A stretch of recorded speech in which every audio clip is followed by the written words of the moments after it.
جب کوئی انسان بیمار ہو کر مرتا ہے نا، اس کا انتقال ہوتا ہے، تو لوگ اس کے بارے میں کہنا شروع کر دیتے ہیں کہ دیکھو یہ کتنا گناہگار بندہ تھا، کیونکہ یہ بیمار ہو کر گھٹ گھٹ کر رگڑ رگڑ کر اس کا دم نکلا اور رگڑ رگڑ کر یہ دنیا سے گیا۔ اور بعض لوگ ایسے ہوتے ہیں کہ جو فی الفور جن کا انتقال ہو جاتا ہے، مثلا ایکسیڈنٹ ہو گیا یا کسی انسان کو ہارٹ اٹیک آ گیا، اس کی وجہ سے اس کا انتقال ہو جائے، تو لوگ کہتے ہیں کہ دیکھو ایک دم اس کی روح اس کے جسم سے نکل گئی۔ تو آج میں آپ لوگوں کو یہی بتاؤں گا کہ اچھی اور بری موت کی نشانی کیا ہوتی ہے، ہم کیسے یہ سمجھ سکتے ہیں، وہ کون سی نشانیاں ہیں جن کی وجہ سے ہم یہ سمجھ سکتے ہیں کہ یہ بندے کی جو موت آئی وہ اچھی طرح سے آئی، اور یہ اچھی موت ہے اور یہ بری موت ہے۔ تو رگڑ کر گھٹ کر رگڑ رگڑ کر انتقال کرنے والے کی موت اچھی ہوتی ہے، یا فی الفور اچانک کسی انسان کا انتقال ہو جائے، وہ انسان اس انسان کا انتقال، وہ انسان کی موت اچھی ہوتی ہے اور وہ انسان ڈائریکٹ جنت میں جاتا ہے۔ حقیقت کیا ہے قرآن و حدیث کی روشنی میں آپ لوگوں کو سمجھاتا ہوں۔ قرآن کریم میں اللہ تبارک و تعالیٰ نے موت کے تعلق سے ارشاد فرمایا کہ الہم ارجل یمشون بہا ام لہم ایدی یبطشون بہا ام لہم اعین یبصرون بہا، کہ بندہ جب انسان کا انتقال ہو چکا ہوتا ہے نا، تو اس کے ہاتھ موجود ہیں، اٹھانے کی طاقت نہیں ہے، پیر موجود ہیں، اٹھا نہیں سکتا، آنکھ سے دیکھ نہیں سکتا۔ فلولا اذا بلغت الحلقوم وانتم حینئذ تنظرون، اللہ فرما رہا ہے کہ جب اس انسان کا انتقال ہونے لگتا ہے نا، انتقال کا وقت قریب ہوتا ہے، جب اس کی روح نکل رہی ہوتی ہے اور اللہ فرما رہا ہے اس کی روح حلق میں آ گئی، دیکھو اس کو، تم بڑے دعوے کرتے تھے ہم جو چاہیں کر لیں،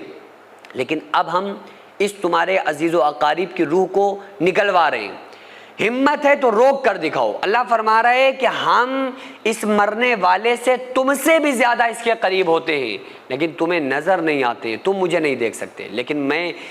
تم سے بھی زیادہ اس مرنے والے کے تم سے زیادہ قریب ہوتا ہوں۔ تو آقا علیہ الصلوۃ والسلام نے ارشاد فرمایا کہ اگر کوئی انسان دنیا سے جائے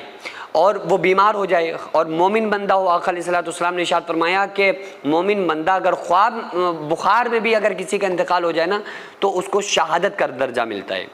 اس کے علاوہ اگر کوئی انسان بیمار ہو کر کسی کا انتقال ہوتا ہے، تو بعض مرتبہ کیا ہوتا ہے کہ اگر کوئی انسان بیمار ہوا اور پریشانی کی حالت میں مبتلا رہا، تو اس کے بعد دو کنڈیشنز ہیں اس مسئلے میں۔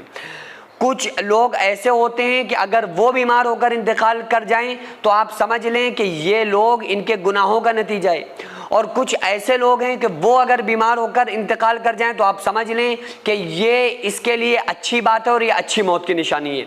دو الگ الگ باتیں کیوں ہیں؟ کیونکہ آقا علیہ الصلوۃ والسلام نے ارشاد فرمایا کہ جو مومن بندہ ہوتا ہے یا نیک بندہ ہوتا ہے، تو اگر اس کے کچھ گناہ ہوتے بھی ہیں اور اس کو بخار آ جائے تو بخار کا آنا اس کے لیے اس کے گناہوں کا کفارہ ہوتا ہے، اس کے اوپر مصیبت کا آنا، پریشانی کا آنا اس کے گناہوں کا کفارہ ہوتا ہے۔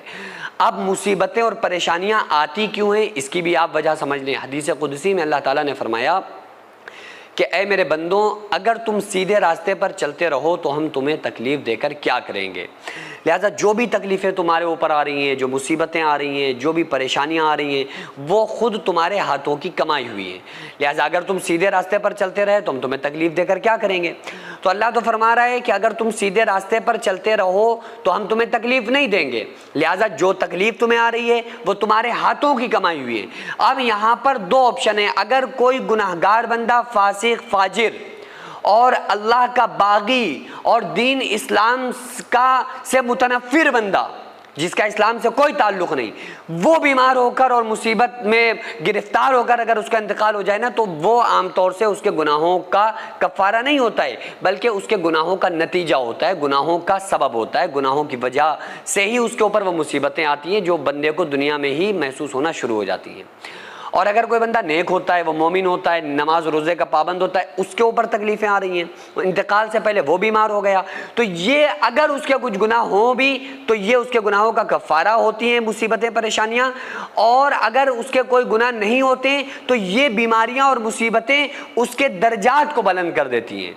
تو بہرحال اگر کوئی نیک بندہ ہوتا ہے جو اللہ اس کے رسول صلی اللہ علیہ وآلہ وسلم کو راضی کر کے زندگی گزارتا ہے، تو اگر وہ ایکسیڈنٹ اس کا ہو جائے تو اس کو شہادت کا درجہ ملتا ہے، کوئی انسان اس کو مار دے تو اس کو شہادت کا درجہ ملتا ہے، اگر کوئی انسان پانی میں ڈوب کر مر جائے اس کو شہادت کا درجہ اللہ تعالیٰ عطا فرماتا ہے، ثواب عطا فرماتا ہے جو شہادت کا ہوتا ہے۔ اور اگر گناہگار بندہ کتنا بھی گھٹ گھٹ کے رگڑ رگڑ کے انتقال کر جائے اسے بھی کچھ نہیں ملتا ہے، کیونکہ اس کے گناہوں کا نتیجہ ہوتا ہے۔ بہرحال اگر نیک نیک بندہ ہے, اللہ اس کے رسول صلی اللہ علیہ وآلہ وسلم کو راضی کر کے زندگی گزار رہا ہے, تو وہ کسی بھی کنڈیشن میں اس کا انتقال ہو وہ اس کے اچھی موت ہونے کی نشانی ہوتی ہے. اور گناہگار بندہ کسی بھی طریقے سے انتقال کر جائے تو وہ اس کی یہی نشانی ہوگی کہ بھئی یہ گناہگار بندہ تھا, اس کے لیے ہم لوگوں کو دعا مغفرت کرنا چاہیے. ہاں جج نہیں کرنا چاہیے. نشانیاں تو میں نے آپ کو بتا دیا. اب آپ کسی بندے کو لیں اور کہیں کہ بھئی وہ فلاں انسان اس طرح سے اس کا انتقال ہوا تھا, یہ کرنے کی اجازت نہیں ہے.